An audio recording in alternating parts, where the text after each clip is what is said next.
Razorback Nation, welcome back into this afternoon's episode of Razor Recap. We got a jam-packed episode for you guys as there was a lot going on in Arkansas sports this weekend. We're going to recap Arkansas's big quad one win for basketball that happened last night over Missouri at home. We got the Arlington series down in Texas that we are going to recap as they just finished up this afternoon. And then can't talk about a recap without talking about some Arkansas softball as well as they we're out in California in a round-robin type tournament and got some big victories out there. So we're going to get all jumped into that. But before we do, you can't forget about Scarlet Letter. Hogs on the Hills brought to you by Scarlet Letter, Arkansas's very own handcrafted spiked seltzer. You can check them out today. And if you're in Northwest Arkansas, the Core Brewery Tap Room in Northwest Arkansas, where you can get Scarlet Letter in all the various flavors. And you can't forget about Jared's Kickin' Sauce, the perfect blend of sweet and spice to transform any meal, whether you're grilling burgers, roasting chicken, or need a snack-worthy dip for crackers. Jared's Kickin' Sauce makes bland food good and good food great. Don't settle for ordinary. Kick it up a notch with Jared's Kickin' Sauce, your go-to sauce for every occasion. Grab your bottle now at kickinsauce.com and let the flavor party begin. And, man, what a big win that was for Arkansas basketball last night over Missouri. I'm going to throw this up real quick. Missouri that thinks they're, all that, yeah, they've had success this year, but Arkansas came in this game last night, and they got the job done. This was a must-win game for Arkansas.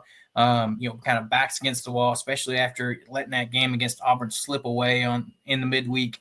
And you come back home, you have a great quad one opportunity in front of you, and Arkansas gets it done. You do it in front of the 1990 team that was honored before the game. Coach Mike Anderson there, Coach Nolan Richardson, all those players there. Even Coach mentioned it in this post game. If you saw that little clip that the social media team put out where, this game was for them. You guys showed up and put on for them. So it was great to see this team get that win there. Yeah. Not just that. I mean, they kind of destroyed them in the second half. The first half, they were up by 7 when they went to the locker room, but it was because of that, buzzer beater 3. And that's happened how many times this year against Arkansas? Too many. Too many, especially at home. It's just like they have a manageable lead going to the final seconds and they just hit a 3 and it puts it, either double digits or high single digits. But they came out and they kicked butt. They held Missouri to 11 points less than what they scored in the first, and Arkansas scored 10 points more. So there's a 20-point difference than what they did in the first half. That's pretty good. And the thing is, it's because 1, they started hitting threes, and 2, they stopped letting Missouri rebound off on the offensive board. When they win the half, they were down like 20-8 rebounds. It was spectacular in the most awful way. So they just came out with a new fire in the second half and they kicked Missouri's butt. And the thing is, that's what they should have done in the first time they met them. But again, that's whenever Big Z was still not really getting the whole rebounding thing and pulling it with 2 hands and, the simple basics of rebounding. But it, like you said, great win. It's a good quad 1 win, quad 1A, if you want to get specific. So get real technical. Yeah, real technical. And the thing is, this team is right there. Right now, if you look at most bracketology, most experts out there, they have the Hogs in right now. Mm-hmm. So it's Arkansas to lose. And you can say, well, look at their conference record. They're under 500. That don't matter. When you play this many quad 1 wins, that's all that matters. This isn't the college football playoff committee. This is the NCAA tournament, right? They go off of metrics. They're not, hey, which one do we think's better? We have 60 teams. Let's use metrics to do it. So those people that are like, they're just going to go the NIT. No, they have a huge shot at making the tournament this year, especially after this weekend. It was big. I think this team is slowly, starting to figure it out. And it's the right time to start figuring it out. Where you have your freshmen, Billy Richmond, Carter Knotts, they're playing really well. Big Z is playing really well. To your point, Austin, he's got the rebounding figured out. You're not going to see him have another game like that Auburn game where he goes 0 from 10 for the field. Other guys are chipping in. Nelly had a decent game last night. And so it looks like these pieces are all contributing. And, each game you've watched, especially in the second half, you look at Missouri. I think that was a big boost for them. Texas, you win 2 in a row, 2 big opponents on the road. Things are starting to click a little bit. You beat LSU at home. You struggle against the top team, Bama, but you come back and make it close. You struggle again. You have Auburn on the ropes, but can't get there to close it out. And then you have a big must-win game at home against Missouri, and you come out, you're down at half, but you come back in the second half and, just really take it to them and get a win that you desperately needed, especially to keep those conference or the tournament hopes alive. And, they showed the stat, I think it was Arkansas before the game was 29% chance odds to make it. And if they won, they said it would jump up to around like 41, 49%. But I think for the most part, you're still going to be in. Now, Joe Lenardi released his bracketology today and still has Arkansas in the last 4 in. But I think if you get this win, you realize, like I said, if you go 3-2 in these final five, so 2-2 in these next 4, I think you're in. You win a couple of SEC tournament games to give you a little cushion. So I think you're sitting good if you can, build from what you did last night and continue on. Yeah, for sure. The thing is, the last 5, there's 3 quad 1 opportunities, right? As bad as Texas is, like as bad as they played lately, they're still a quad 1 team, which is kind of insane to think about. Yeah, especially after they just lost to South Carolina on the road. Right. Well, I haven't looked at the net rankings since then, but at least before that, they were a quad 1A team. So like up there with Missouri. And for them to come into Fayetteville, Old Southwest Conference, I feel like, that this is going to be a harder game than what we were probably thinking. But you take them, you take who do we have left? It's Texas, South Carolina, Vandy, and Mississippi State, right? Mississippi State so Texas, lost too. Yeah, dude, a lot of people lost. Who else lost? Oklahoma beat somebody. Did they beat Mississippi State? Let me look. So I was looking up the net. So Texas, they dropped 3 spots in the net. That's so it? They dropped from 35 to 38. Arkansas jumped for their victory from 41 to 40. Yeah. It's crazy that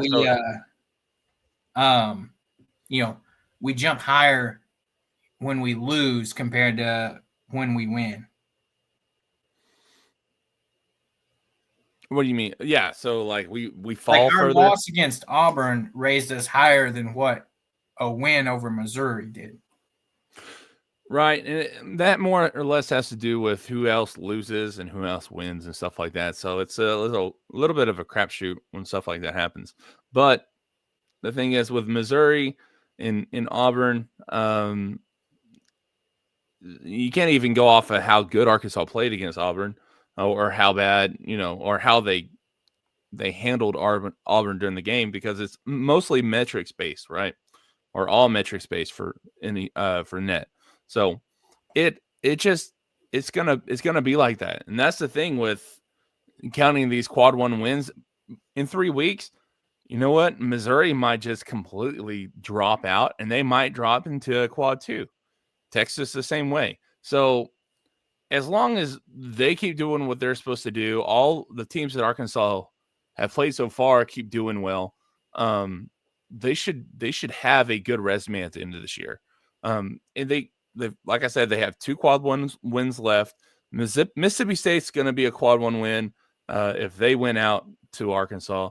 So I don't it's fluid. But I feel like they still, just to be safe, go win a couple games in the SEC tournament too.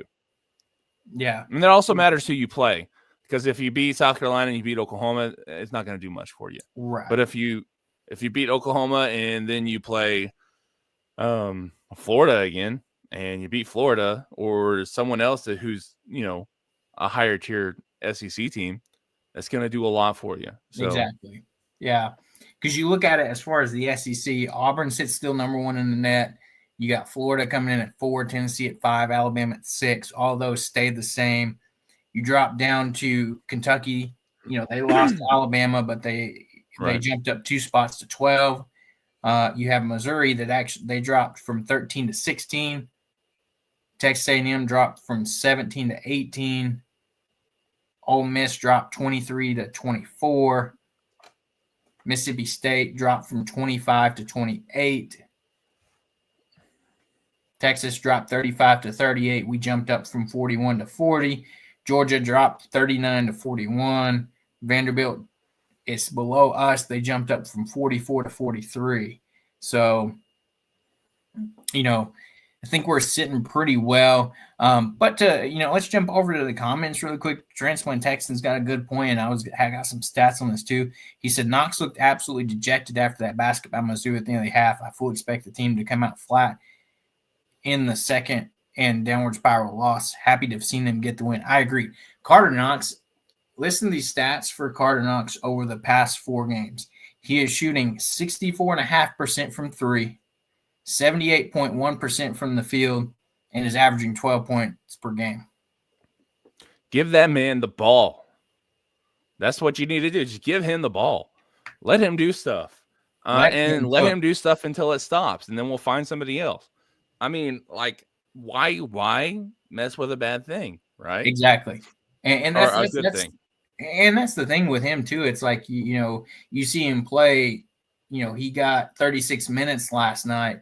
And if you look at that half by half, he played 19 minutes in the first half and 17 minutes in the second half. And that's what I would like to see against Auburn. For some reason, he didn't get those minutes, but, he's continuing to show and earn those minutes. And I'm just saying, asks any word on a dude's status. I'm a little worried that he didn't come back in once Richmond fouled out. Not a ton of news from what I've heard. I'm sure they're probably going to do some testing and stuff, and we'll probably hear from the staff this week. Whoever does the pregame interview before Texas, hopefully we'll get an update on Adu, but maybe it's just cramps. I know he took a couple of shots where we got to the floor, but we're going to need him. Especially like you said, after Richmond fouled out, he's going to be a guy that's going to have to come back in and help out. And like Transplant Texas, thinks about who we've lost to recently. Referring to the all top, tier opponents. So like you said, they're going to look at those metrics, not necessarily to those wins and losses. But yeah, Knox and Billy have blossomed and are a big part of these wins. Knox with consistency and Billy with his big energy motor factor. Yeah, I mean, that's unmatched right now. And that's what I think Cal was hoping these guys would do, just maybe a little bit sooner in the season. But in the terms of, I guess, better late than never. But you jump into the stats and just look at it. I mean, you got double-digit points from all of your starters.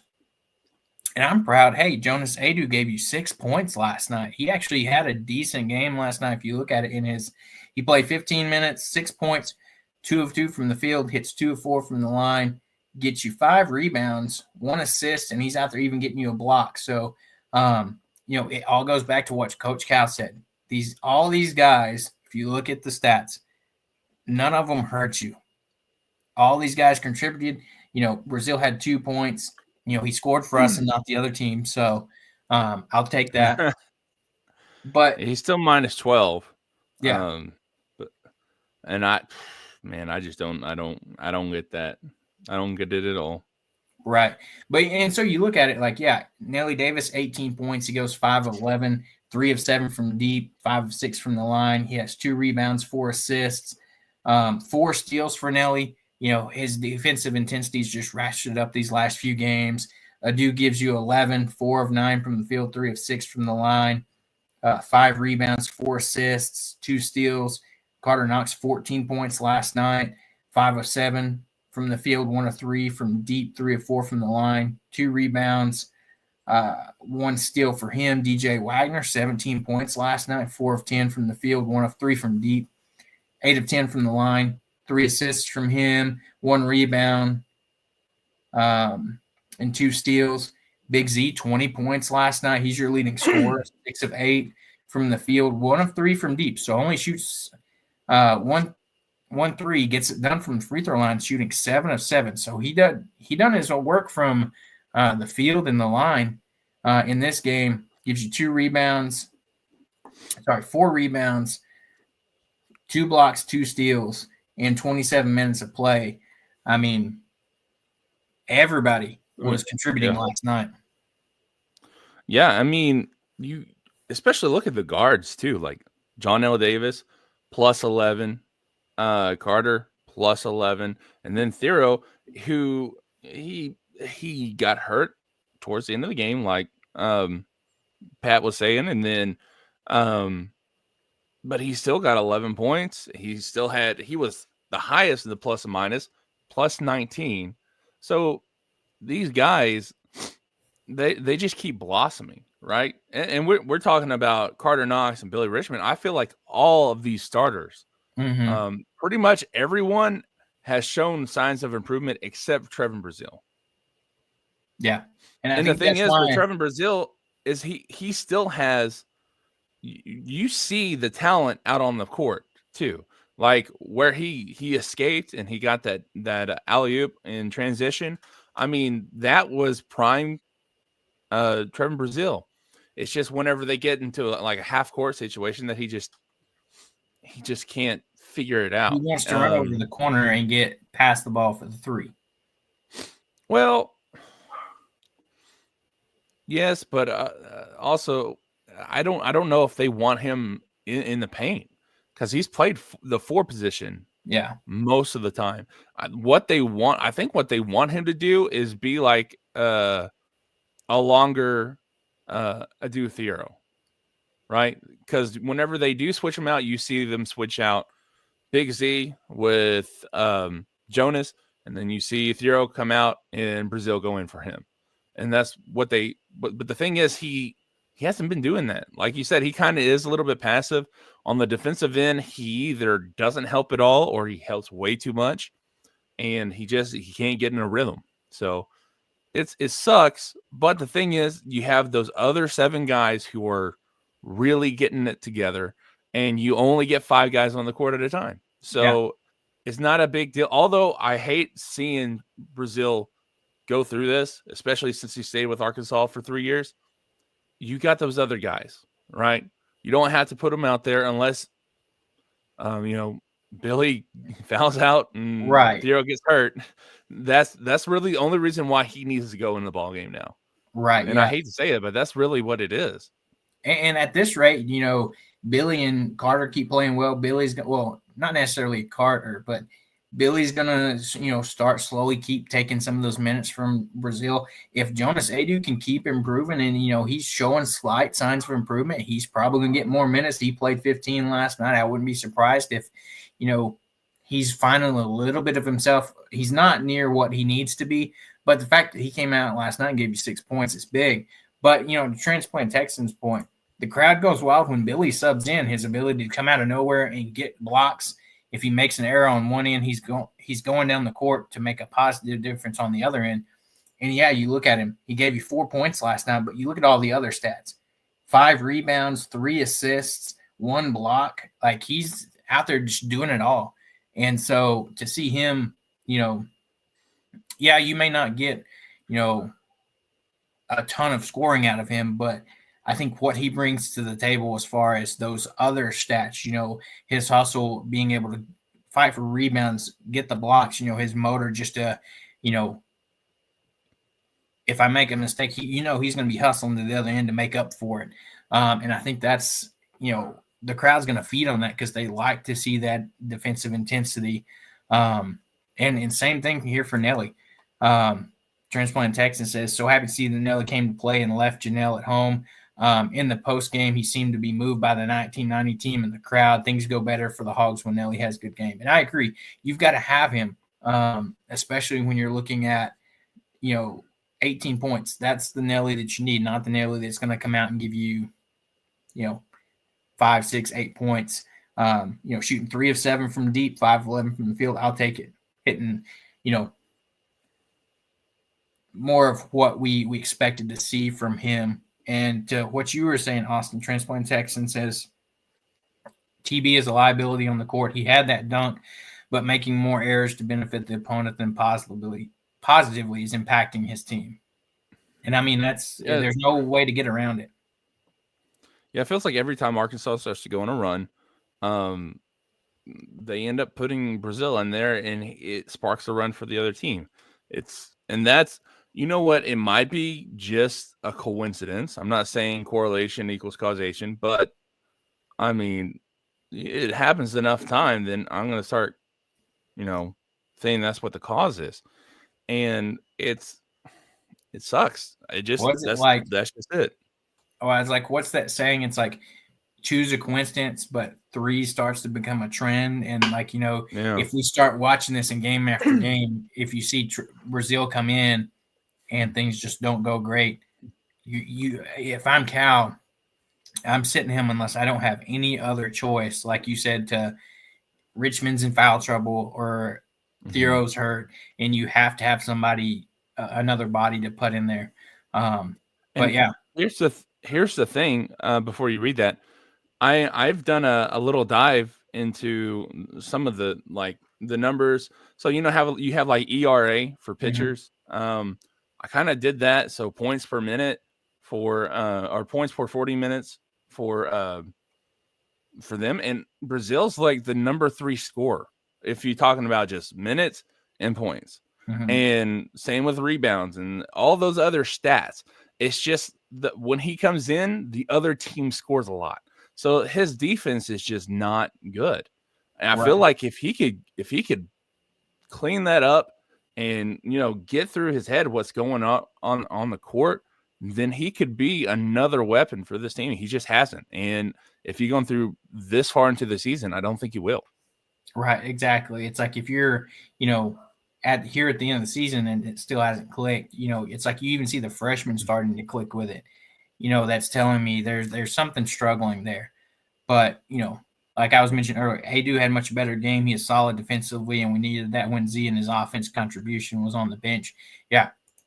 I mean, you saw him come out and, a few games ago at first he was coming in and giving you some defense, but necessarily offense. And it seems like the offense is even, coming a little bit. Heck, I saw him dunk the ball and come off the ground last night. So, you got to know he's probably feeling a little bit better. I'm just saying, says, really love how Cal gave props to the 1990 team. That was awesome. I agree. It seems like he's really bought in, and he knows Coach Richardson. If you remember, he said he actually called Richardson before taking this job and talked to him about it. Kind of, not necessarily like asking for permission, but kind of being like, "Hey, I know what you did here or did at Arkansas, and I'm thinking about coming. What do you think about that?" Kind of more or less his blessing instead of permission, if you will. So and then you even saw the picture circulating on social media of Cal shaking hands with one Houston Nutt as well, which was crazy. Somebody said, if you had ever told me you had Coach Cal coaching Arkansas, Mike Anderson and Nolan Richardson in the building watching, and then you also have Houston Nutt here, like what world are we living in? Yeah, that's a little weird. And you know what else? To piggyback on him, I really liked how the crowd went wild for Mike Anderson. Right? He did so much here. And yeah, the reason why we have Cal right now is because of what Mike Anderson did like 6-7 years ago. Yeah. That's why. Got this team back to a good spot, similar to what like Pittman's done for football. You had those few years of Heath, Pelfrey, where Arkansas was just not great. Mike Anderson comes in here and kind of steadies the ship, if you will, gets Arkansas back to playing decent basketball. He's trying to implement, that fastest 40 minutes that, Nolan played. 40 minutes of hell, yeah. Yeah, and didn't really get all the way there, could never really get over the hump. Got off to a solid spot, in which laid the foundation for Musselman to come in, take Arkansas to that next level, if you will. And now, like you said, Cal's here. That foundation was built by Mike Anderson. It was built up a little bit more from Muss coming in, and now you got Cal here to hopefully, get you across the finish line, if you will, in that analogy. Right. And whenever Cal came here, I said, I made a little, AI meme and everything like that. And I was like, Mike Anderson gave Arkansas a pulse. Eric Musselman woke it up. And then Calipari is going to take over college basketball with it. That is like storybook ending. And, it's been rocky at first, but I mean, you look at the starters, look at the points for those starters, look at the stat lines for those guys. I mean, they're playing, where are the minutes? Let me pull this up. 30, 26, 36, 33, 27 minutes. And the other three play 15 or less. Like, they're out there putting their bodies on the line, putting, blood, sweat, tears into this. And all you're doing is seeing them get better and better and better against harder and harder teams. Yeah. Now we have a stretch where they get to take a little bit of a breather. And by a little bit, I mean slightly a little bit of a breather.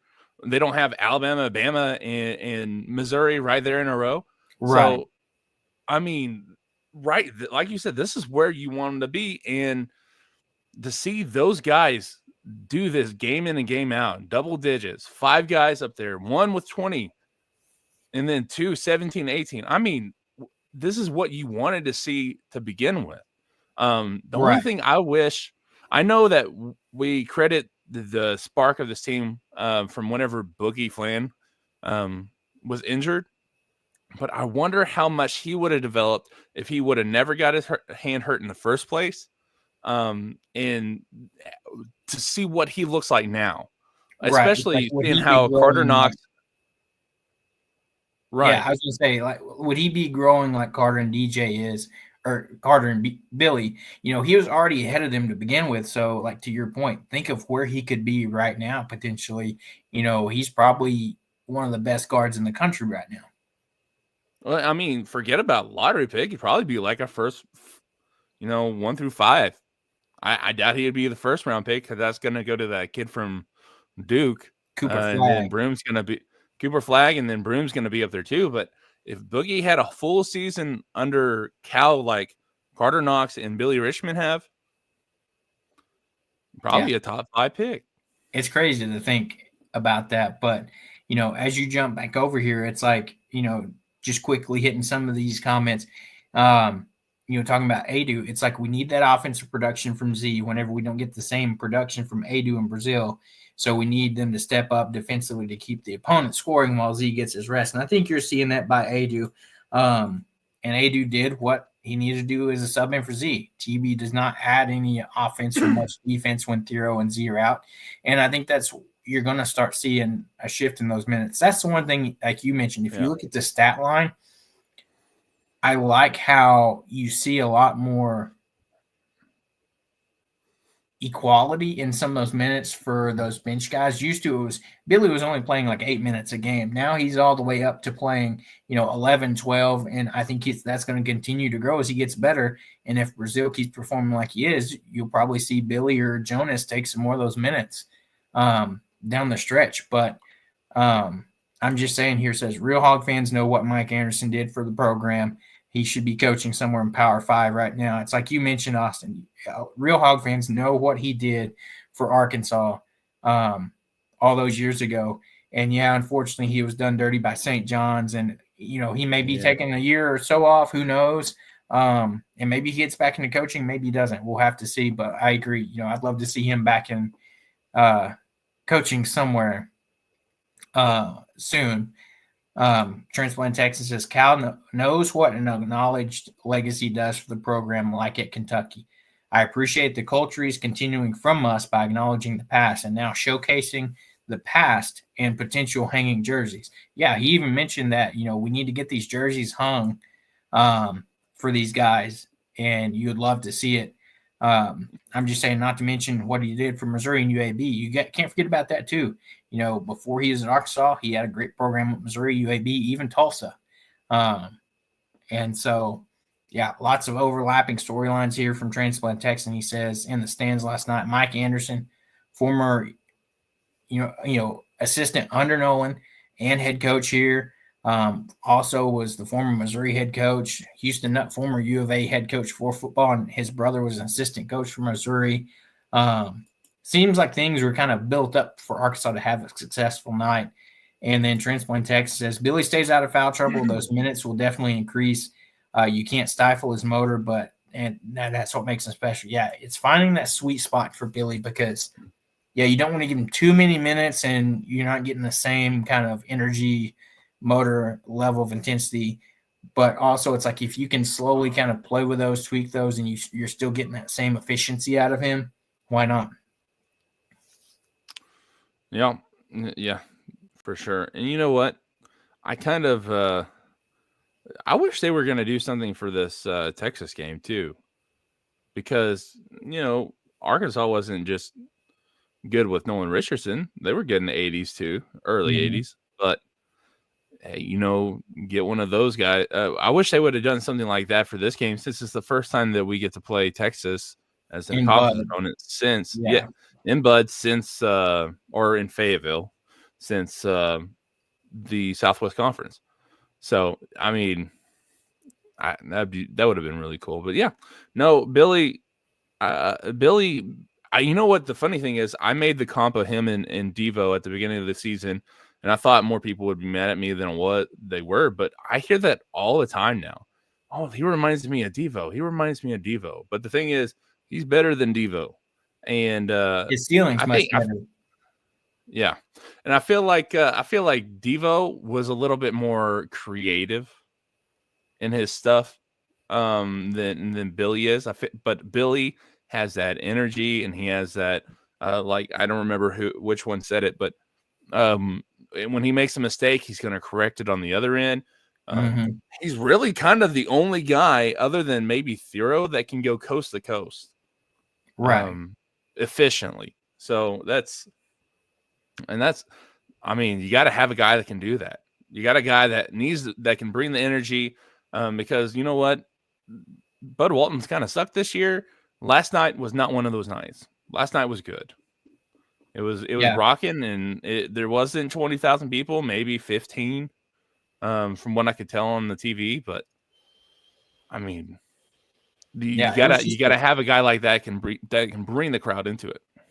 Yeah, it's like Transplant Texan says Billy is Devo without the emotional baggage.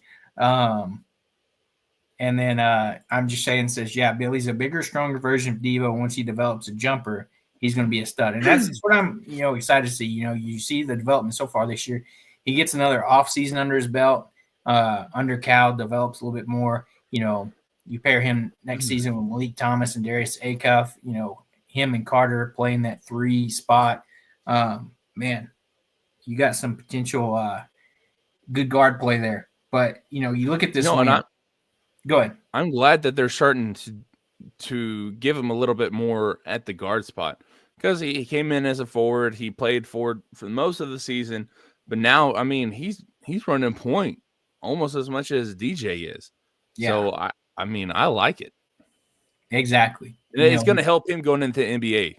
Yeah, because he's got to get comfortable being able to bring the ball down the court, and that's, I think, right when you saw Cal forced him to do that a little bit. You could tell it was a little bit uncomfortable, but now as the season's gone on, got to get better. Yeah. And I'm just saying, still too many turnovers for a good point guard, though, and that's why you're not going to have him as your permanent point guard. He's a good guy that can give like your main guys a break.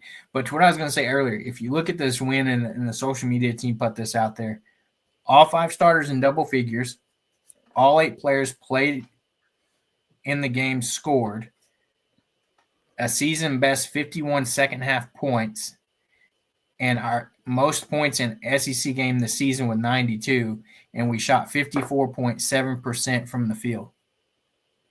Yeah, and only shot 33% from the 3-point line. They are, like we talked about how they've missed layups and all this stuff all season long. They haven't really been doing that. I mean, periodically they'll one or two, but from the field, like from inside the arc, they're hitting like 60% a game. Yeah. If they had hit 30 against Auburn from the 3-point line, they would have won the game. Yeah. Because they're hitting everything inside. Yeah. I mean, last night you had them go 12 of 19 from layups. So they missed 7. That's better than, what you were seeing earlier in the season where they were missing 10, 11, 12 a game. And he said they're still working on that every day. It's not like they're not. He said they're still working on that every day. And I don't blame you. Yeah. I mean, you want to get this to until where the end of the season. Yeah, exactly. That and free throws. Work on those all you can. Glad to see you jumping in here, Pigpen. Joe Radke says, downtown Jacksonville, Devoville, those radio spots, don't miss them. Yeah, I really did like Devo though. I mean, there was drama and all kinds of stuff like that, but I mean, I only think of all the good stuff. So you can make what it is, but I try not to make too much fun of him. Yeah, especially since he's not doing good at all at Oklahoma State. Fell off the face of the planet there. Yeah, which sucks. Yeah. Pigpen says, good things happen when Nelly doesn't actually dribble with his legs or his knees. But, yeah, like Transplants Jackson said, I did not see this game going into over 80 points. Hawgs had great offensive production, didn't rely on the 3, especially Z. They drove and made the baskets and drew the fouls and made their free throws. Arkansas shot 75% from the line last night. Shot 37 free throws last night. Yeah. Made 28 of them. Done. Yeah, completely different than the first time we played them when we didn't even shoot a single free throw in the first half. And we had 13 at halftime last night that we shot. I'm just saying, says, I'm with you, Austin. Devo etched his place in Razorback history. He's a Razorback legend for life in my book. Yeah. What do you got? The free throws? That's what I don't know where this has been all year. I mean, the only one that really didn't do well was Thero, and he still hit 3 of his 6. Yeah, 50%. Yeah, I mean, that's still not him and great, Jonas. But yeah, but Jonas only had 4, so he only missed 2 shots. Right. I don't know, man. That's what you need to. That's what we need to do every single time. Just go in there, get fouls, and hit your point. Just go back to what Eric Musselman did at Arkansas. Just run in there in the paint, go wild, and throw it up. Foul. Yeah. I'm just saying that Thero was shooting 80% before he got sick recently. So, who knows? Maybe that had some effect on him. We'll have to see. Hopefully he's fine from that back issue last night. Maybe that was just some cramping, some flare-ups, but, hopefully he's good there. So, great win last night. Much needed quad 1 win for the Hawgs as they were kind of still looking to, you're in the last 4 in right now and you want to get into the field to play and not have to necessarily play one of those playing games. But, you got some more opportunities to do that. You look at the rest of the schedule like we talked about a little bit earlier. You got Texas coming to Bud at 8 o'clock on Wednesday night. Another opportunity, get another great win at home. Then you have 2-game road stretch. You had 2 South Carolina. They beat Texas, and I'm glad they beat Texas because now that takes a little pressure off you that you don't have to worry about if for some reason you do lose that game. You're not their only SEC victory. So – right. A little pressure there. You got Vandy on the road. That's going to be a tough one. That's the only game they showed a graphic last night during the game that Arkansas is not favored in for the rest of the season. And then you get Mississippi State at home, who lost to Oklahoma yesterday out of nowhere. So, I mean, the opportunity is laid out there for you.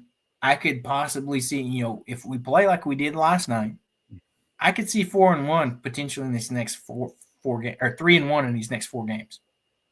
Yeah. Like, And that's a high bar, but if you can consistently play like you played last night, have that defensive intensity, even like you played at Auburn, you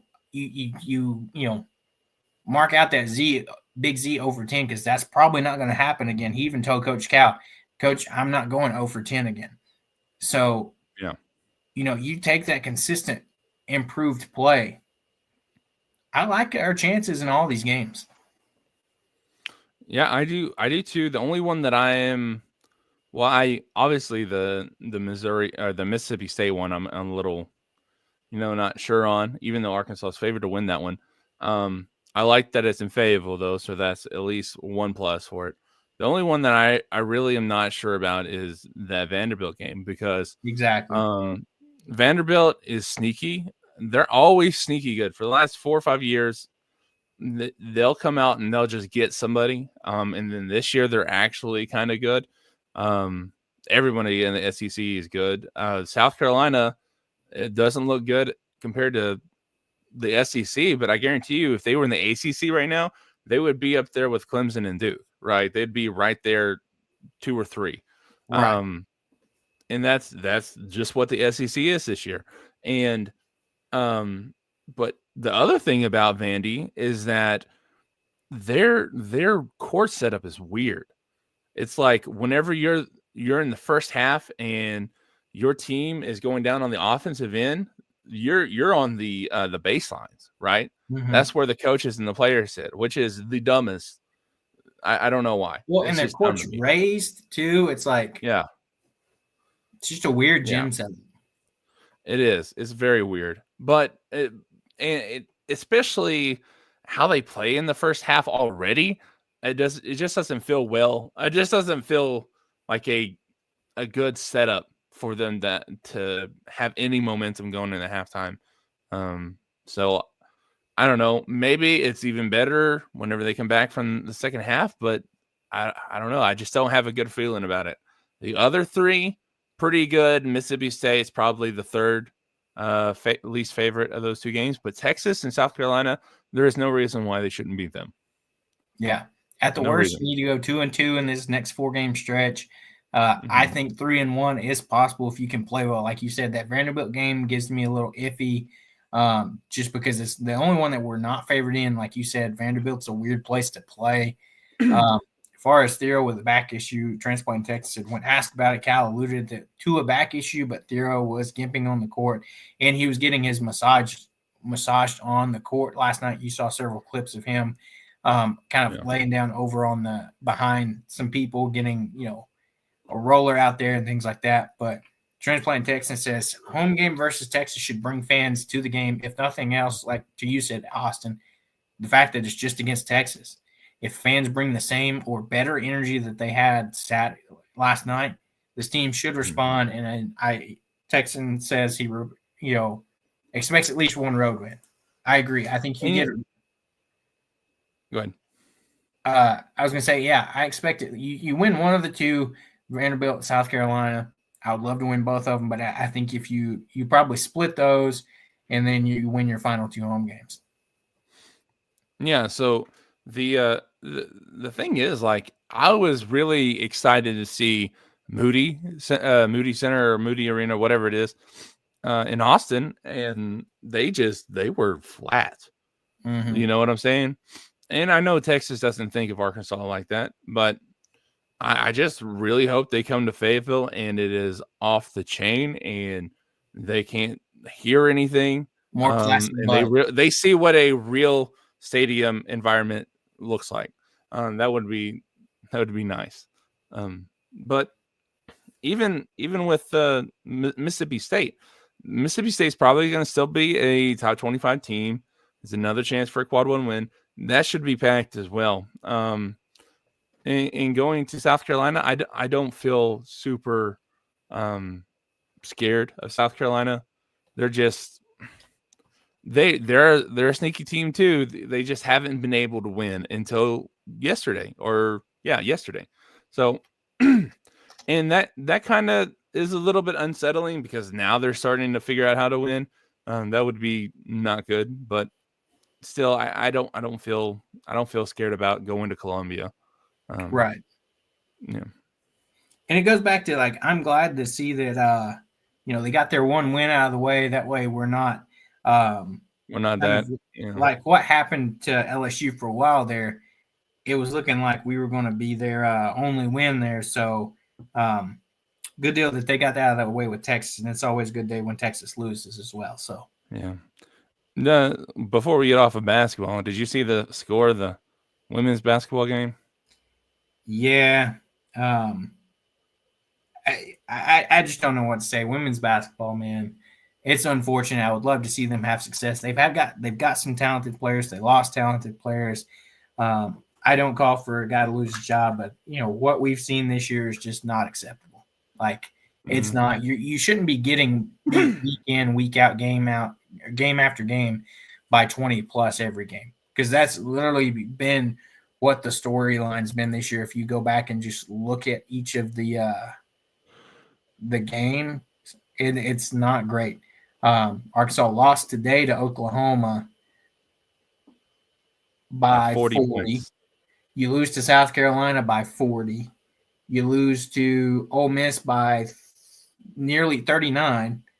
You lose to Georgia by 1. You lose at Mississippi State by 23. You get beat by 30 by Florida. You beat Texas A&M by 21. Good for you. I mean, great. Like, I don't know what you want me to say.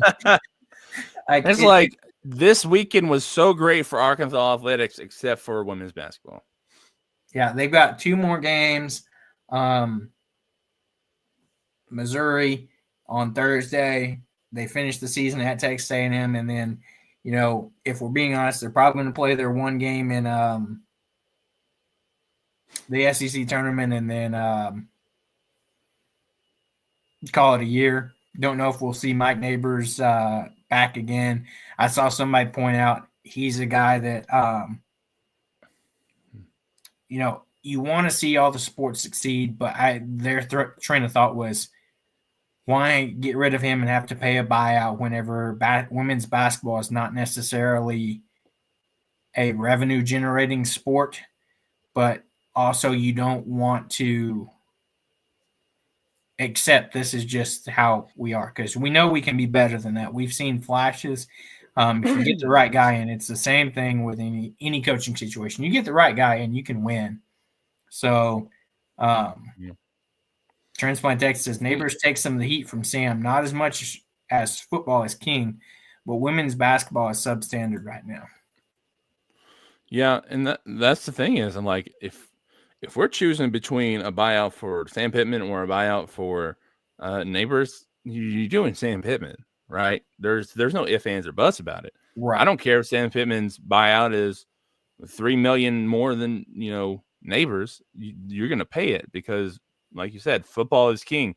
No matter how bad it's been in the last 15 years, it's still number one. It doesn't matter how good basketball has been in the last few years. Football is still number one in revenue. In if you want to look at the numbers from my site, how many football articles are still being looked at compared to basketball and baseball, it's insane. It just, no one wants to talk about it online because they suck. But people are still interested in consuming that, and they aren't doing that for women's basketball. And as much as I hate that, because I like these ladies, getting the attention they deserve. Like, softball is killing it right now, and we'll get into them in a bit.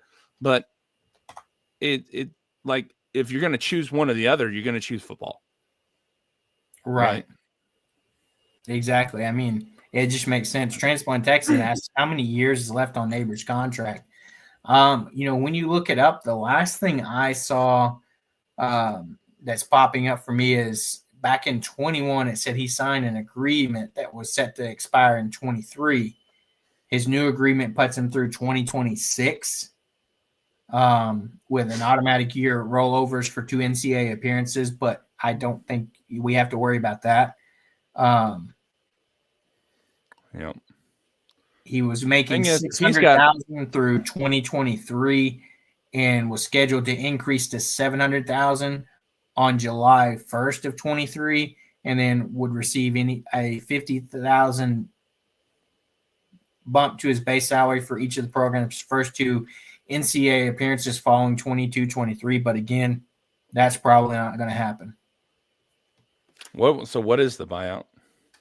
I'm not necessarily seeing a buyout.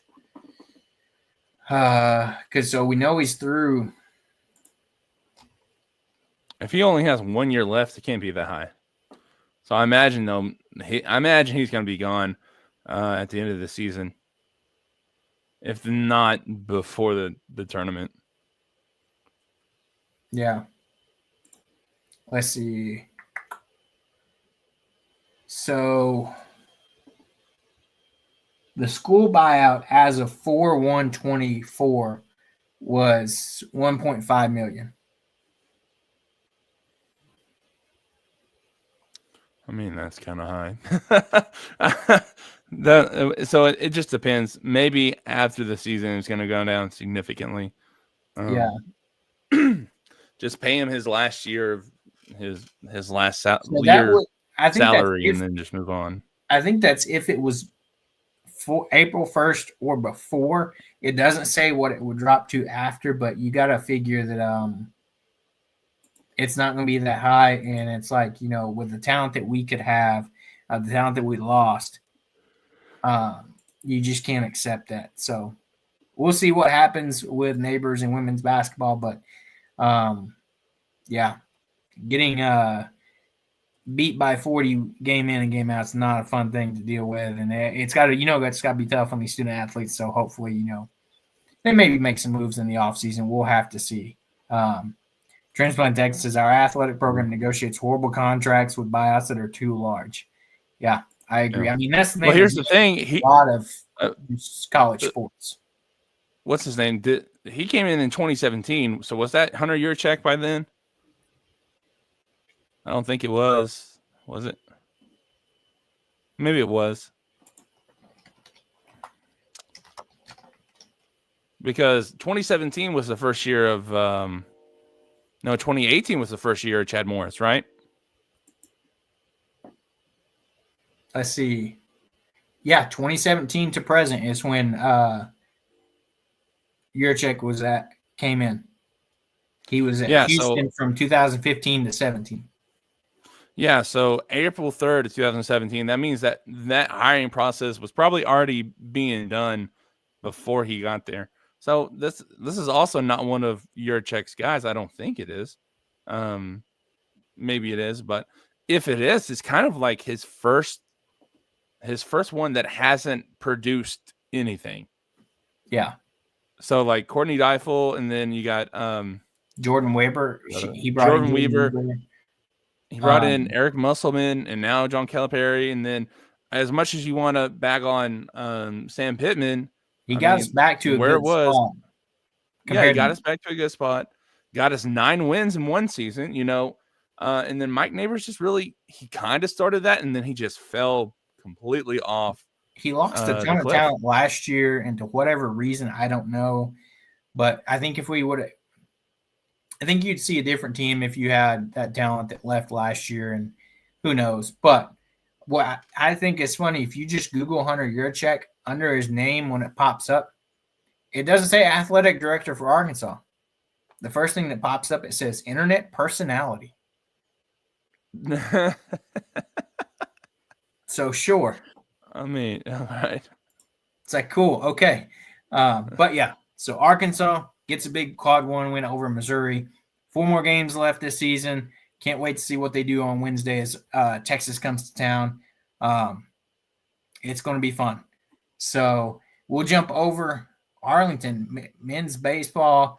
The Diamond Hawgs 2-1 this weekend down in Arlington. You lose game 1 to Kansas State, but Kansas State, they're a much better team than what their record shows. They come in 2-4. We came in 4-0, and they came in at 1-4.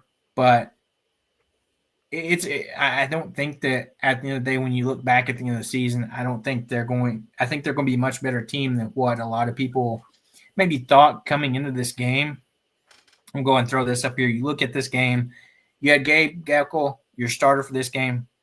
Probably have and Hobbs isn't here. He had to jump off. He's not feeling great today. So, we'll be able to handle this here. But I was talking to Hobbs before we jumped on here.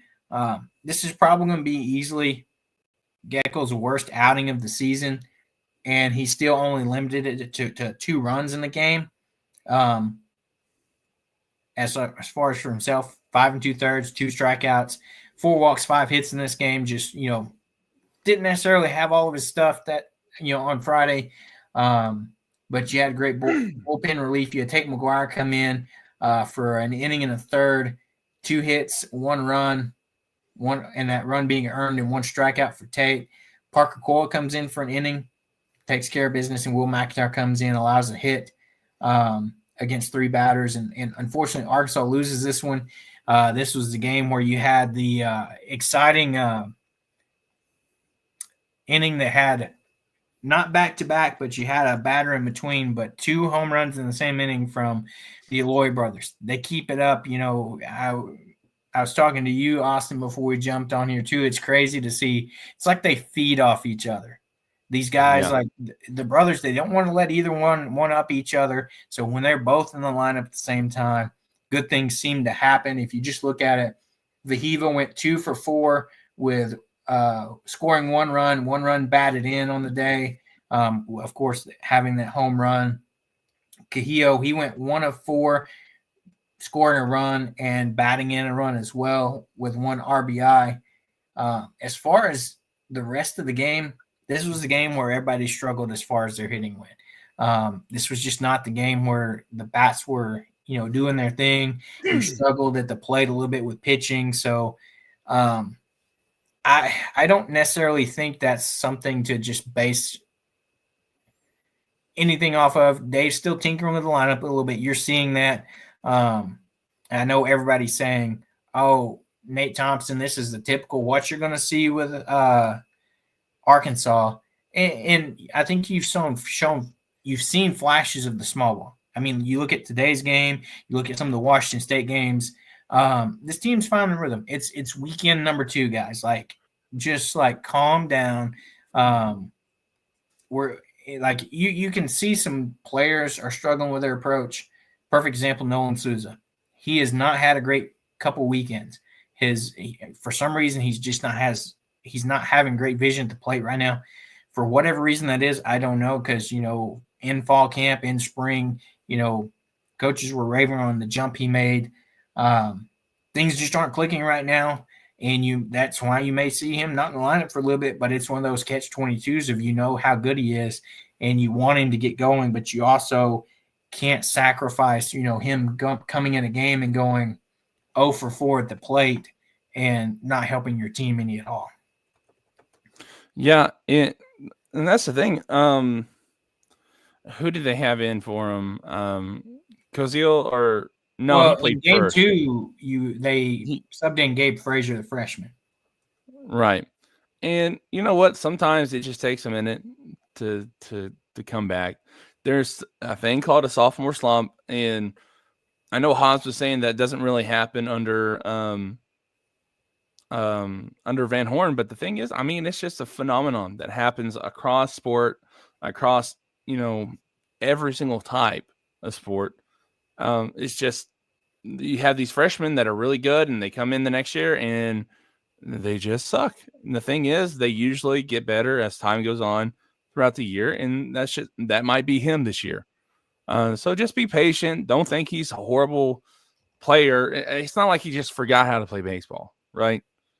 The kid is working on it. Just give him a little bit of patience. The season's long. Just be patient. That's all I have to say. Exactly. I mean, it's not going to you teams have to find the rhythm. Unlike a lot of teams, you see a lot of teams like Kansas State, Michigan. We're like one of few teams that Dave Van Horn comes in every year, and who, for the most part, your starters are going to be.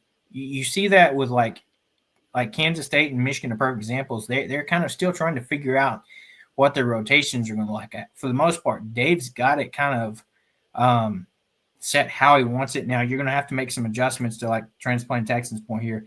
That loss to Kansas State was rough. I agree, but Arkansas wasn't the only SEC team losing this weekend to some smaller opponents or, opponents with the greatest record. And we'll hit that in a minute. Bats were not hot that game.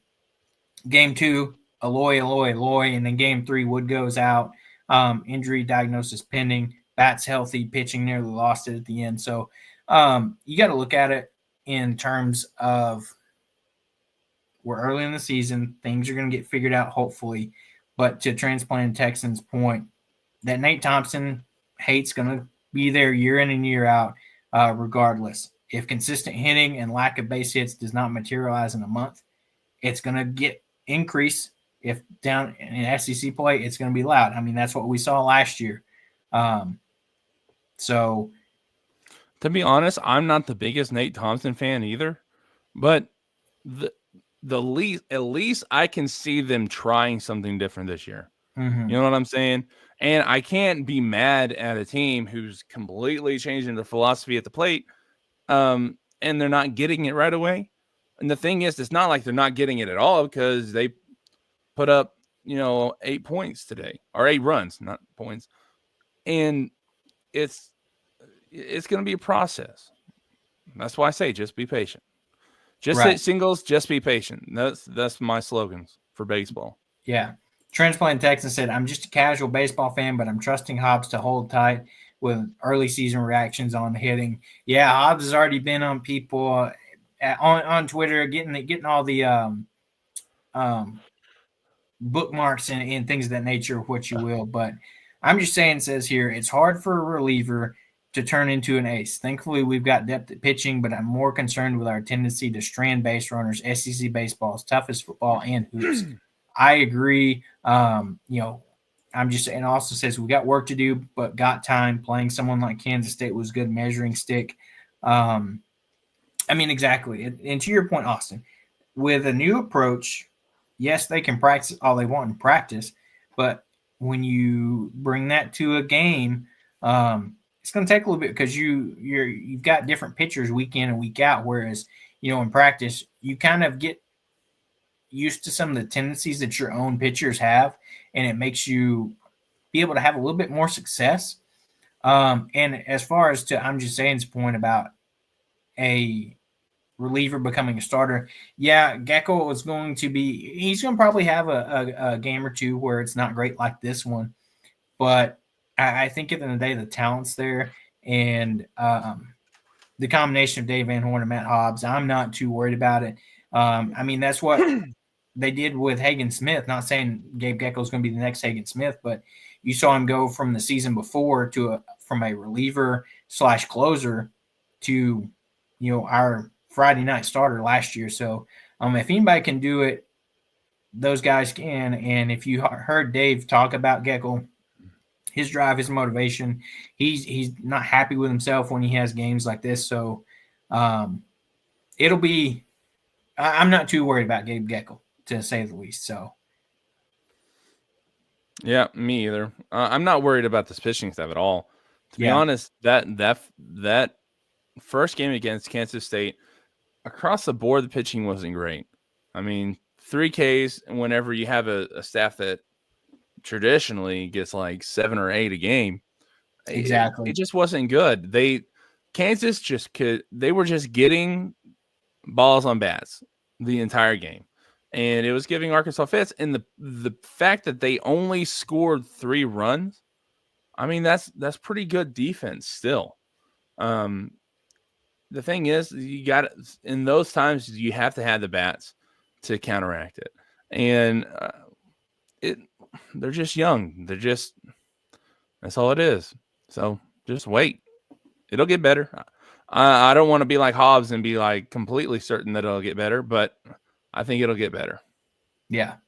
It's like I saw Hobbs, his quote on Twitter was talking to some people about things. He was like, I follow this team closely And as much as I know this team, like I know the back of my hand, Hobbs has been entrenched in baseball. And hey, since I'm football like, season. yeah. So you jump over to game 2, Zach Root. What a game by this man. We knew he was going to have some nasty stuff coming in. The lefty with the violent delivery comes in here. Arkansas gets the win over TCU 2-1 in this game. Zach Root goes 5 innings, 10 Ks in this game to only 2 walks and 2 hits allowed. He does allow 1 run scored here, being the only run that TCU scores. He comes in and gets the job done on the mound for those 5 innings, what we expected. And then you saw Landon Bottlecheese, a guy that, was our 4th man last weekend. We figured he would come in a game this weekend as a reliever, came in, gave you 2 2/3, only allowing hit and allowing a walk, gives you great 2 2/3 innings. And then Christian Fouch comes in the final 1 1/3 and 1 hit, 2 walks allowed, but gets the job done, and Arkansas gets the win here. But I'm just saying, says Van Horn has to embrace the automatic manufacturing runs. The lack of that always been his Achilles heel. Yeah, I can see where that has been a thing because he's more of a pitching and type of defensive guy, and the offense hasn't always been there for him. Pitching alone won't cut it in the SEC and the College World Series. I agree 100%. These bats are going to have to get going. And I'm on the fence of still.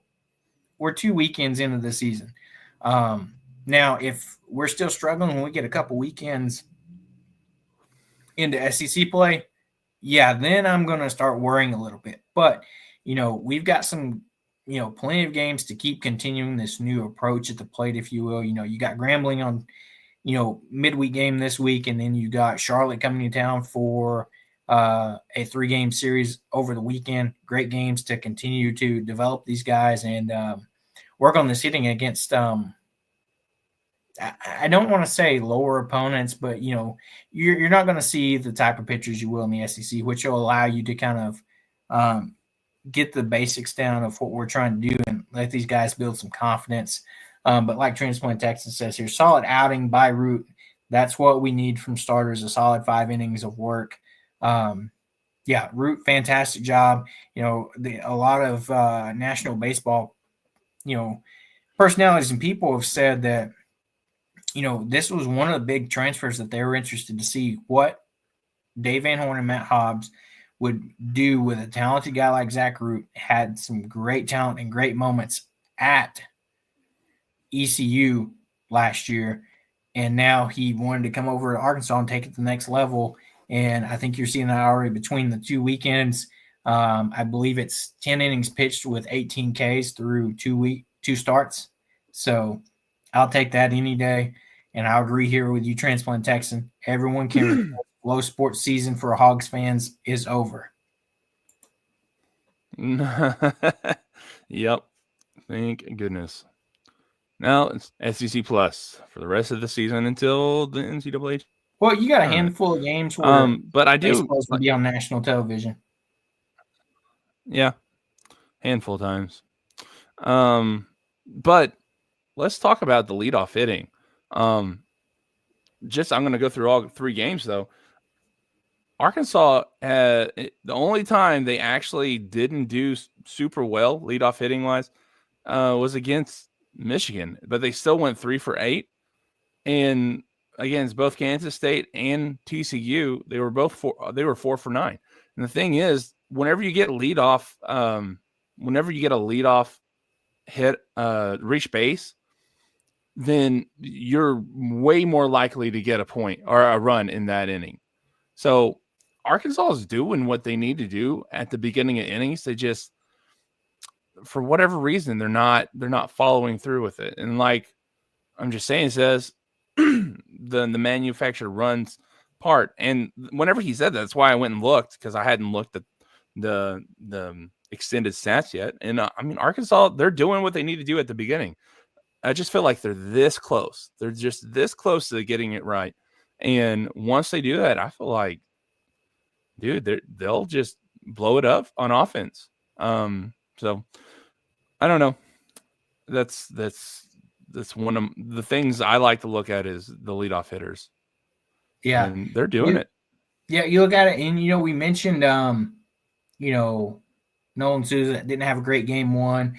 For the freshman, Gabe Frazier got to start in this one. He went 0 for 3, and then, he had a really bad error at the beginning of that game that allowed, TCU to advance some runners. They subbed him out later in the game for Nolan Souza for just defensive purposes. But, Arkansas, this was a game where you love to see the pitching come in and just allow them to grind out the game. We had the 1-run lead. Your pitchers came in and did what they needed to do. Zach Root gives you 5 great innings with 10 Ks. Battle Cheese comes in, doesn't necessarily come in and just strike out guys, but he comes in and gives you great 2 2/3 innings, just getting outs, whether it be pop outs and things like that. And then Christian Fouch, your closer, the guy that's expected to be one of your key guys this year, comes in for the final inning in the third, gets outs, gets you 1 strikeout, and helps you get the win here. Transplant Texan said Kuhio Aloy's bat has to be in the lineup every game. The Aloy brothers and Iredale have established themselves as our power hitters. We need the rest of the lineup to get base hits, walks, and to get max runs. I agree. That's what I said. I think that's the fun thing that you're going to have to look at if you're Dave Van Horn and playing this lineup is, we saw a lot of Kozil at first base both Saturday and today's game. Cahillo pinch hit. He started game 1. He had that solo home run and drove in a run. He pinch hit for Diggs in this game, went 1 for 1, knocking in 2 RBIs. I agree with you there, Transplant Texan. His bat has to be in this lineup. However you get that done, I don't necessarily know because you've got Diggs playing in right. And you had Maxwell DHing. Maxwell's another bat that you've got to have in the lineup. He just hits balls. So, whether that's, when Maxwell's healthy, maybe Maxwell gets shifted to that right field spot where he can play, and then you move Cahillo to that DH role.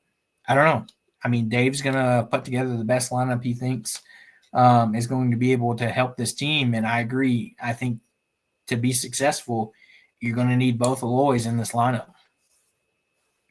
You know what? I'd like to. I don't know why they're all bunched there right together too, with Vahiva hitting 3, Iredell hitting 4, and then Cahillo hitting 5. In the Kansas State game, that's the way they hit. I wonder what if they spread them out just a little bit. Maybe get some of those guys who get on base a little bit more in between them, and just try to get a few more runs that way. But yeah, having them right next to each other kind of seems like a little bit of a waste. Yeah, I think the idea is they're wanting to have those guys that they're power hitters, but they're even though they can hit with power, but they just are great hitters. So that's the middle of your lineup where if you can get like Davlon, your leadoff guy on or draw a walk, then you have Viva and Logan Maxwell that can put the ball in play, and then you have Iredale and Cahillo there as your cleanup spots that, those are going to be your guys with the best opportunity to hit home runs. So if you can get some of those other guys that are great hitters on base, then, you can maybe score some more runs. But I understand what you're saying, spread out the power. Transplant Texas said he agrees, spread it out. So we'll see what Dave does. I don't even mind having like Aloy in the third hole and then Iredale in the fourth, but I feel like put one of the, let's say, hang on, who was the Kansas State? Let me look at the lineup real quick. Yeah, like put Kozil right there, or well, really, I mean, I can't really think of another one who would be maybe Diggs. He hasn't been very good either. So I don't know. They probably have it right. I don't know a whole lot about how to build a lineup. So I might be just talking out, my rear end, but it's just a thought. Fair enough. We'll jump over to today's game where Arkansas gets the win over Michigan, 8-6, a lot closer than what it was for most of the game. Gage Wood got the start in this one. Goes 2 innings, 6 Ks, 1 walk, 2 hits. And don't let these numbers throw you off. He went 2 innings because as he came out for the 3rd inning of this game, was doing his warm-up pitches, called the training staff over because he said he felt, a weird feeling or, something that didn't feel right in his right throwing arm. And at that point, they were interviewing Dave on the broadcast, if you were able to watch it. And Dave said, he tells all these pitchers to be overly cautious. If something doesn't feel right, call the trainers over. And I'm glad that he did that. And then Dave said post game, they've got an MRI scheduled for him tomorrow. They're going to go in there and see if there's, what's going on. Is it just inflamed? And then that the team doctors feel good about it, that it's nothing super serious. And Hobbs and I was talking before we jumped on here that said if with the schedule coming up, if it's something you need to rest him, shut him down for a couple weeks. You've got Bottle Cheese that's easy enough that can slide into that Sunday starting role until Gage Wood's good and healthy. Transplant Texan. He did notice issues during warm-up. So, like I said, he came out for the 3rd inning, was doing his warm-up pitches. I believe they said on like the 2nd pitch, he felt something weird in his shoulder, called the training staff over, Matt Hobbs and the training staff. You could see he was pointing to his shoulder. Better to be safe or sorry, they pulled him. And, this was very much a bullpen game for Arkansas where, you're a starter that, if Gage wouldn't have gotten hurt or had that issue, he was off to a heck of a start. 2 innings and 6 Ks in 2 innings. If you kind of extrapolate that out, if you will, if he goes 5s, you're probably looking at least similar numbers to what Root did with 10 Ks or more. His fastball was hitting good. He was just blowing by guys. So,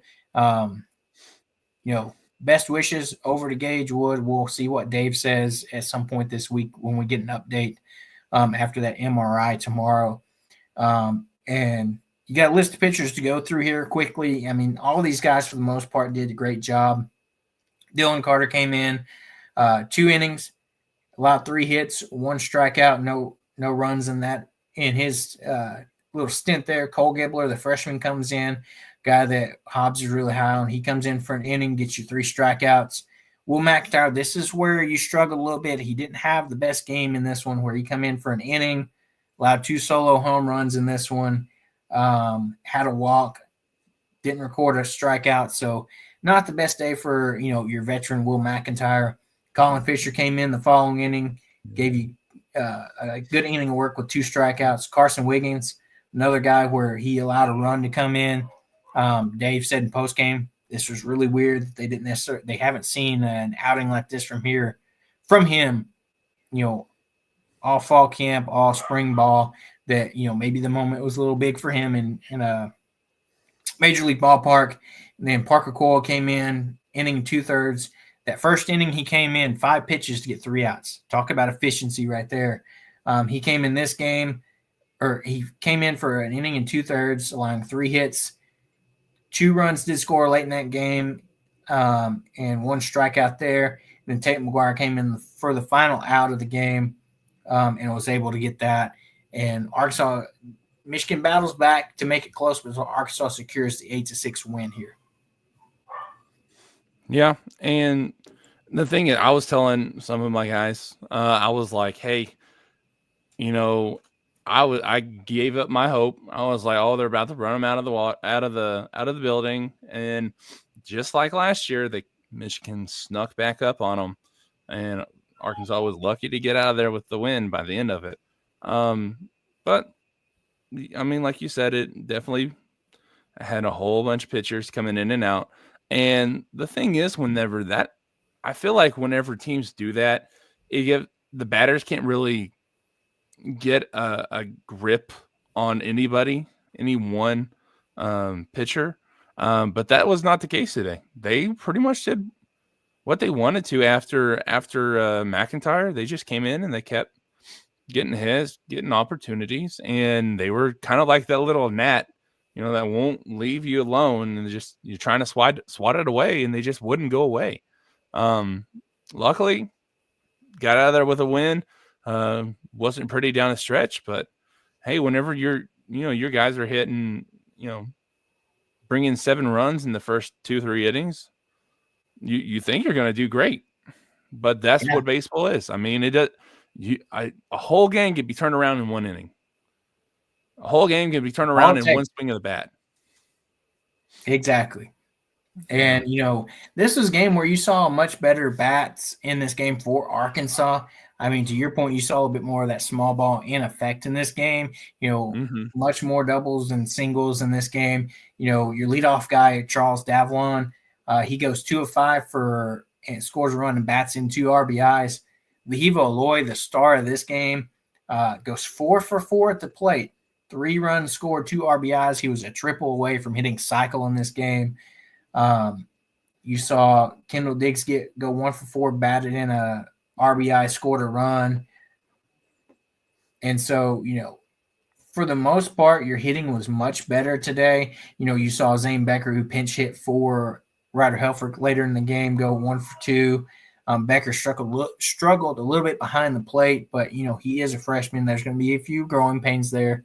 But he had enough trust from Dave Van Horn that they put him in this game when, at that point it was like 8-1 and you're sitting pretty good. But like Austin said, one swing of bat can change the thing. And that, unfortunately happened when Will McIntyre came in the game. But Arkansas gets out of here with a win. It's like some people say a win is a win is a win at the end of the day.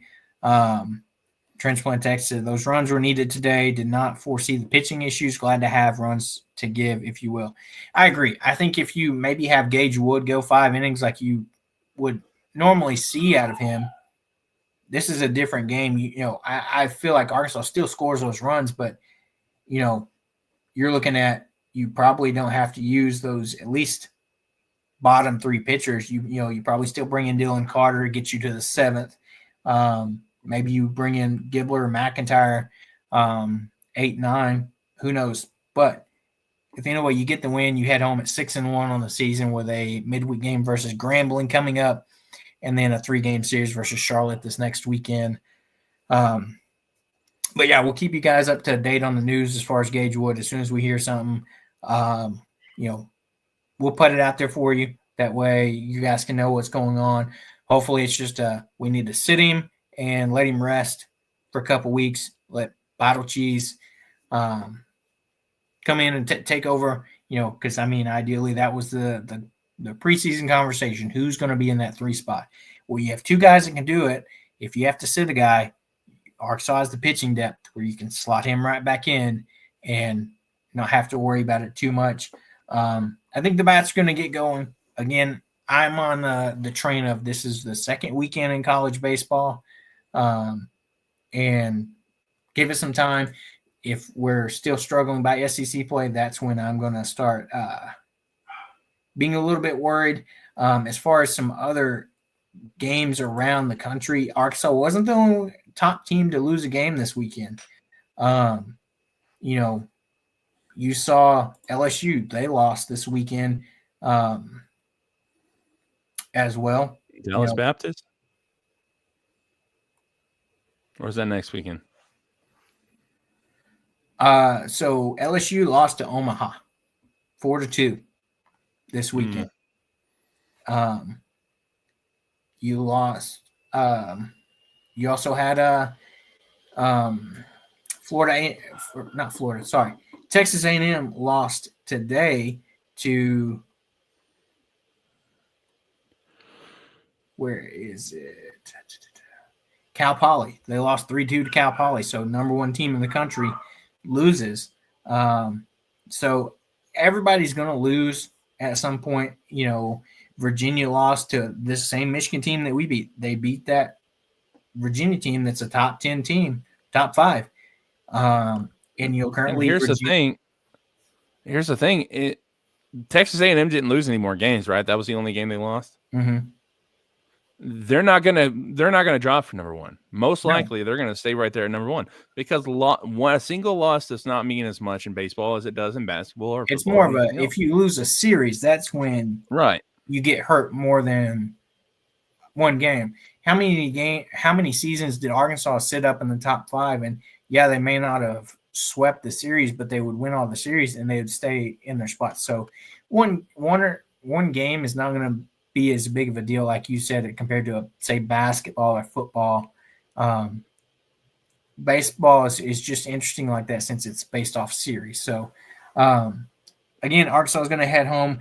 Fun fact: Oklahoma has Virginia in a tied game 3-3 in the bottom of the 6th. So look at that. You think Virginia might be overrated? That'll be interesting to see because it's like it is just early in the season. I would say it's just one game, but Virginia already lost to Michigan. But could this Michigan team be better than what we expected it as well? So things to look at. It's early in the season. I don't want to start ACC is going to be but yeah. ACC, whenever they get in the ACC play, that'll really tell it because, I mean, you think of the baseball conferences, the first one, SEC, obviously, and then probably ACC right there because you got like Wake Forest, North Carolina, Virginia, all those teams right there on the East Coast that have really good Clemson's got a good baseball team.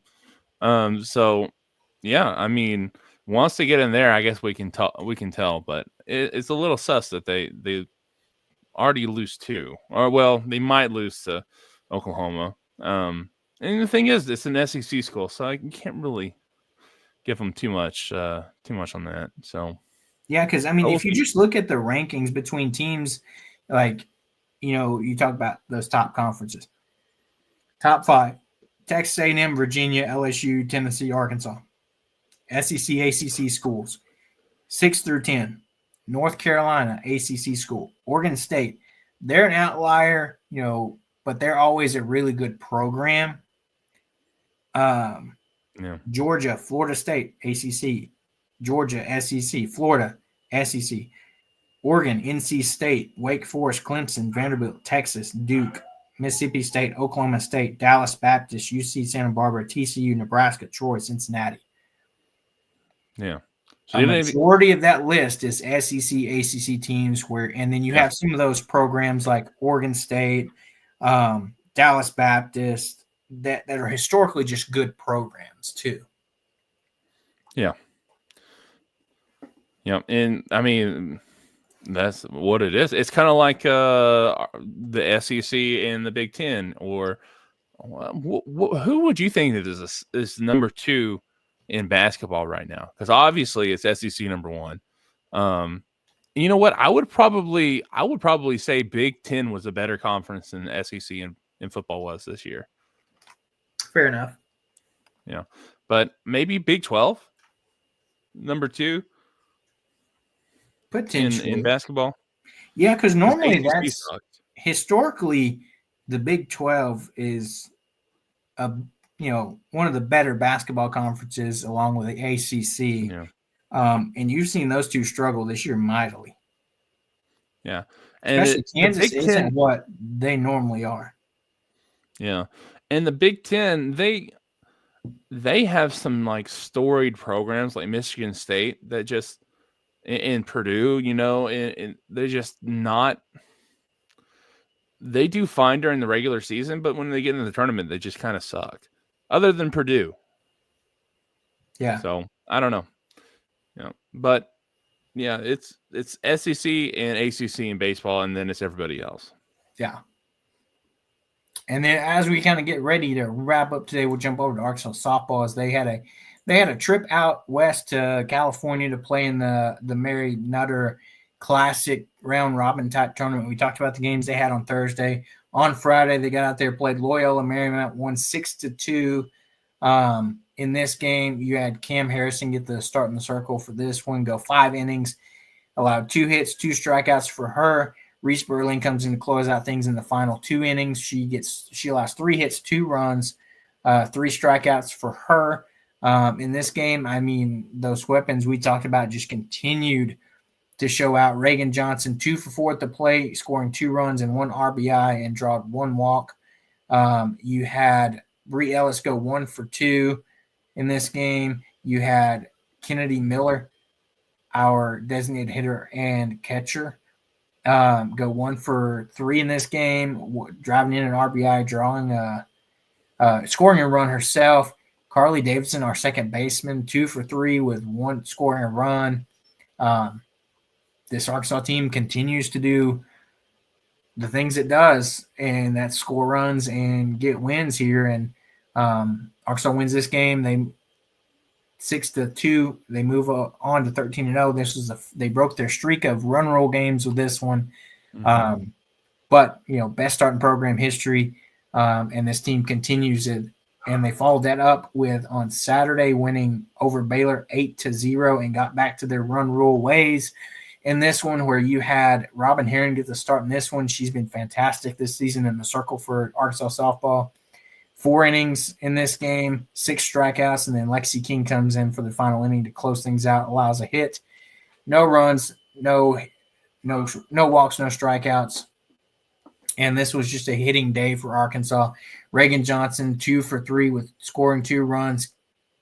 Kaylee Wyckoff, 2 for 3 with 2 runs scored, an RBI. Ella McDowell, 1 for 3 with a run scored, an RBI. Bree Ellis, 1 for 2 with a run scored and 3 RBIs. She had a big home run in this one. Like Transplant Sexton says, softball is getting it done and taking names for sure. Reagan Kramer, 1 for 2, scoring an RBI in this game. So this team continues to, for the most part, do what it needs to. 14-0, continuing to add to that best start in program history. And then, their first real tough opponent as Arkansas continued in this one, they had to play the 5th-ranked UCLA Bruins in this game, their first really big test of the season. Unfortunately, did not go the way that we hoped it would. They dropped this game 9-1 in 6 innings, so they got kind of run ruled themselves. As you hate to see it, but they split that final day of the Collegiate Classic there, and finished 4-1 with. I'll take a loss to this top team. Some definitely things to work on. Maybe I saw some people saying maybe as a question mark starting Robin Herring against Baylor instead of saving her for this game. But, they started the freshman here for Arkansas, and UCLA went with their left-hander.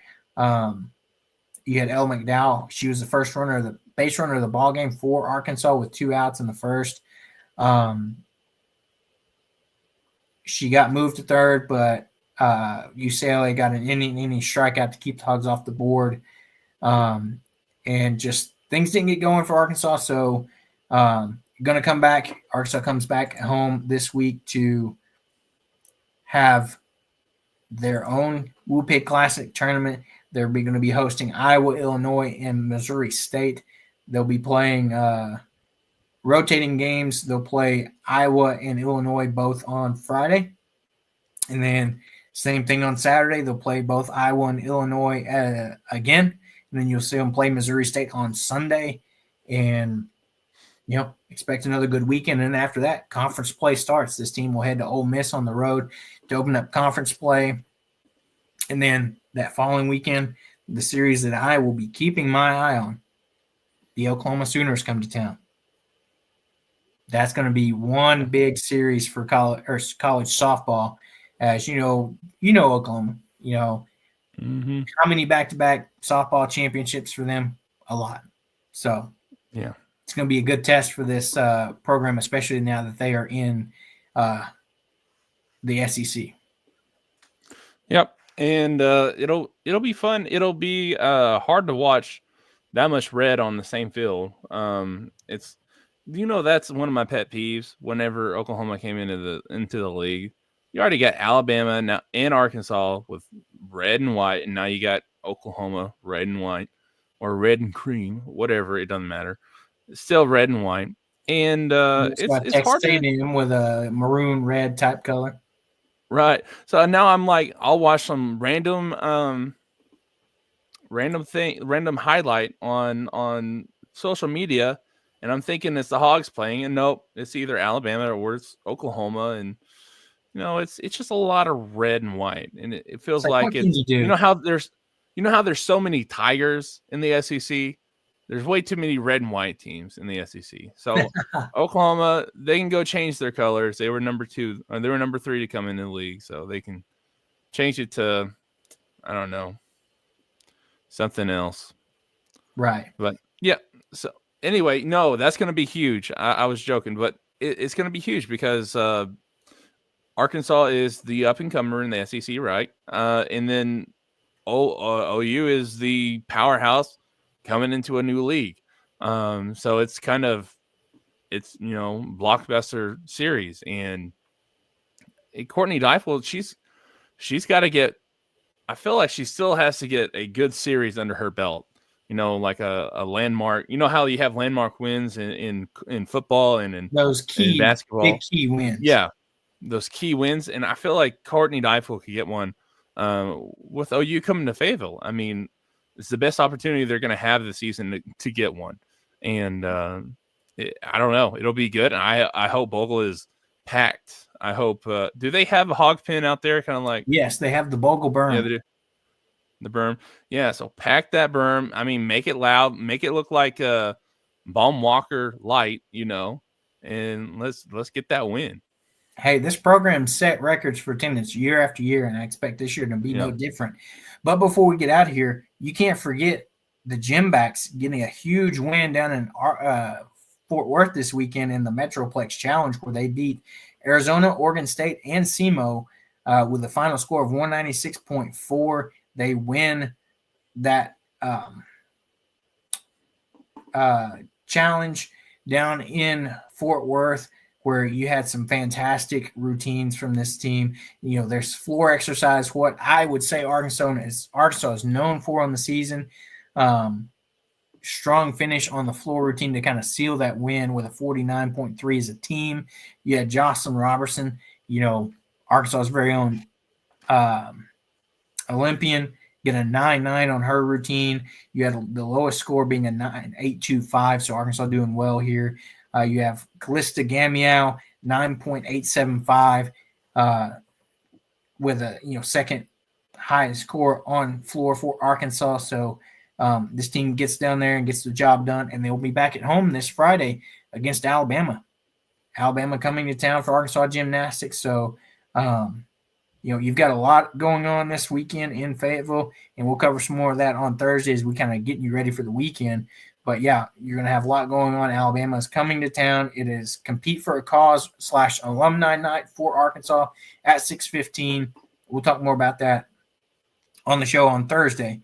But busy weekend for Arkansas, busy weekend for us keeping up with all this. But you got to love it. Transplant to Texas as Gymbacks continue to have solid showings. Agreed. I can't wait to see what they're going to do in postseason. Before we get out of here, don't forget to like and subscribe to the podcast anywhere you can find it, YouTube especially. Like and subscribe to the show. Hit that bell. That way you don't miss any time we go live.